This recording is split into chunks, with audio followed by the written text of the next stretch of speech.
Всем привет, с вами Артем. Давненько меня не было, и вот сегодня появился повод выпустить ролик и немного зашевелить канал. Мы сравним процессоры Xeon E5-2689 и E5-1650. Идея появилась не случайно, так как процессоры 2011.3 неплохо так подорожали, и смена платформы пока в проектах. Поступает много вопросов от пользователей платформ 2011, на что сейчас перейти с E5-2640, 2690, 2689 или 1650. По крайней мере, теперь буду ссылаться на данный ролик. Таких сравнений на видеохостинге достаточно, но я вам покажу видео своей интерпретации и свое видение по данному вопросу. И несмотря на то, что у большинства видеокарта уровня RX 570, после перехода на любой из вышеперечисленных камней компьютер заиграет в играх совсем другими красками. Сейчас наблюдаю своеобразный застой в техноблогинге, апатическое состояние в целом по индустрии. Возможно, дефицит видеокарт так повлиял на настроение масс. Игровой компьютер с хорошей видеокартой действительно стал роскошью. Подскажите в комментариях, что вы думаете о данной ситуации в целом и пересекаются ли наши наблюдения. 8-ядерный процессор E5-2689 в стоковом состоянии будет буститься на все ядра 3,3 ГГц, а 6-ядерный E5-1650 разогнан до 4 ГГц. Наш конфиг позволил взять стабильно именно эту частоту. А ZeWu будет работать на уровне 1866 МГц на обеих системах. Игровых проектов сегодня будет немного, но в целом локальный вывод, исходя из результатов, получить можно. Настройки в играх будут максимально возможны, разрешение в основном 720p. Результаты на диаграммах — это результат чистого прогона бенчмарка FPS без захвата и оверлея, возможно погрешность видео.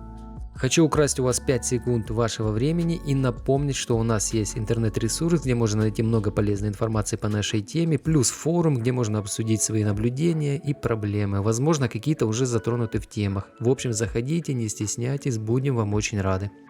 Первый проект — это Lara, средняя частота кадров по всему бенчмарку 93/96. По последнему эпизоду с рынком 1650 практически постоянно держит разницу около 10 кадров, что выводит его в лидеры. Но также стоит и обратить внимание на потребление, оно имеет нехилый перекос в сторону 1650.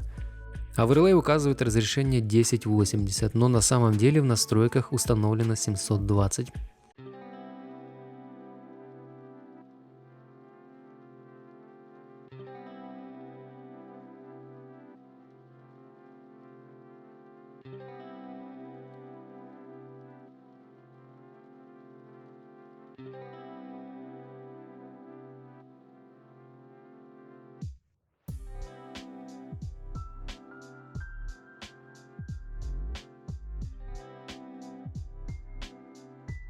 GTA 5, средняя частота кадров 62/71. Напомню, что у нас настройки максимальные, сглаживание MSEE двукратное, дополнительные настройки включены. Что касается эпизода с машиной, то 1650 также показал себя лучше 2689, хотя тут многоядерные процессоры были в приоритете. Частота также тут имеет вес.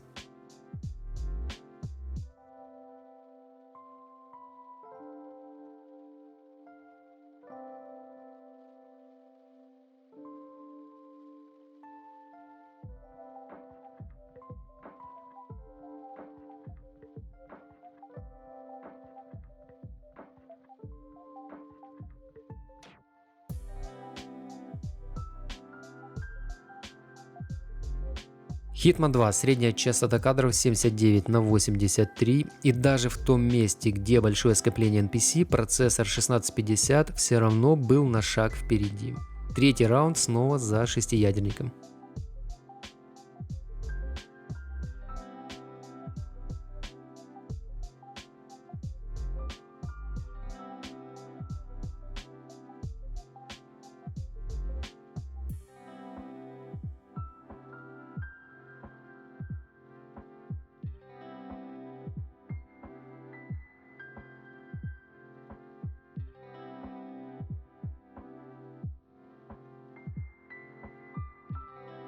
Dota 2, настройки максимальные, разрешение 1080, средняя частота кадров 182/148. Это, пожалуй, один из самых неожидаемых результатов. Казалось бы, высокая частота тут зарешает по-любому, но по факту получаем вот такую картину.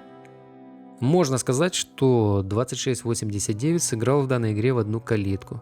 Но в любом случае результаты получились очень хорошие на обеих системах.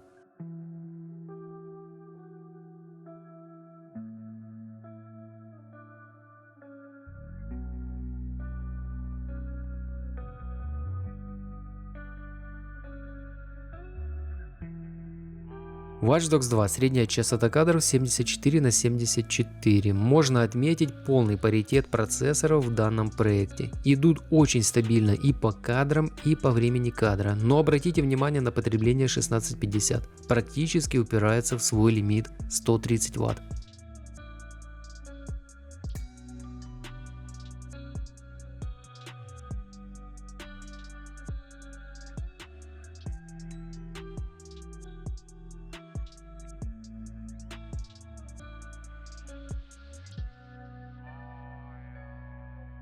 Обитель зла 2. Средняя частота кадров по данному отрезку в игре 135/147. Частота очень положительно сказалась на результате.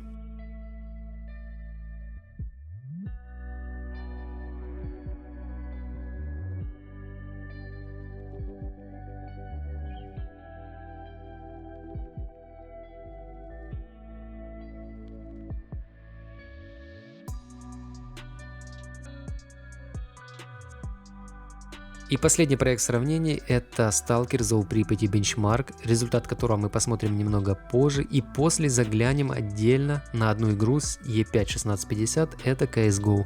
Не переключаемся.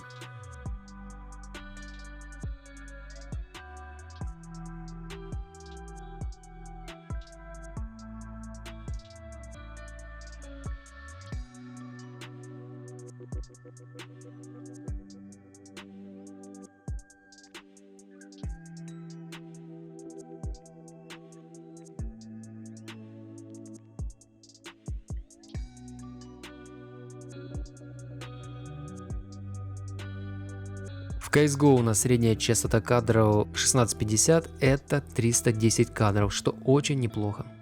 Вот такие получились результаты в представленных игровых проектах. E5-1650 в большинстве случаев показал себя лучше, чем E5-2689. На момент записи этого ролика цена на 1650 была $57, а на 2689 $32. Но ранее разница была не такая ощутимая. Возможно, это связано опять-таки с подъемом цены на процессоры LGA 2011-3 и появившегося спроса на Xeon E5-1650.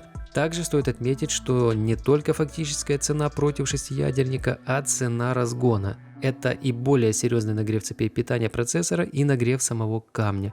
Ну и удачный экземпляр ЦП также не помешает. В целом нужна более серьезная плата, не ниже уровня X79T. Стоит подчеркнуть, что и к E5-2689 не рекомендуется устанавливать платы ниже уровня той же X79T. Этот процессор тоже не особо лояльный к цепям питания, особенно под полной нагрузкой.